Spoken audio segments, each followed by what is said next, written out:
Tamam, burayı gördük. Tamam. Ko'rganingizdek, Rüzgarın yönünü ölçüyor. yo'nalishini Tamamdır. Tamam, teşekkür ko'radi, shamol tezligini o'qiydi. Burasıyla yağan yağmuru ölçüyor. U yerga yoqqan yomg'irni o'lchaydi. Buradan güneşin radyasyonunu ölçüyor. U yerdan quyosh radiatsiyasini o'lchaydi. Bu sensörle de sıcaklığı, basıncı, bağıl nemi ölçüyor.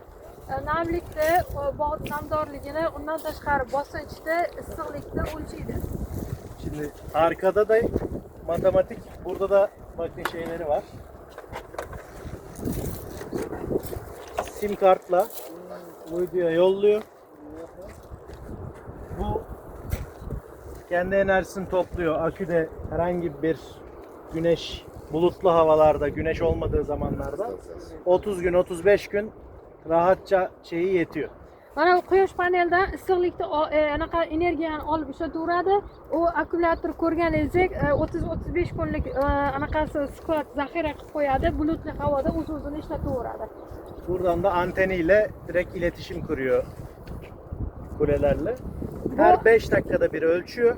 Har 5 minutda o'lchaydi. Mana bu antennalari bilan shu sun'iy yo'ldosh bilan aloqada bo'lib turadi. Sim kartasi ham bor ichida. Her 15 dakikada bir de sim kartla yolluyor.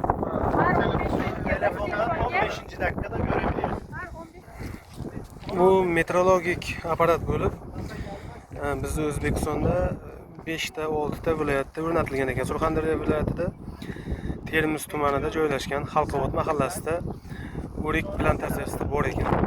Bu juda ham yangi innovatsiya texnologiya ekan. Xudo xolasa biz ham bog'larda ham Uznagrastarda, Anjir va xurmo bog'larida ham shuni tatbiq etish reja qilyapmiz. Xudo xolasa o'zim o'rganyapman qanday tatbiq etiladi, qanday ishlatiladi.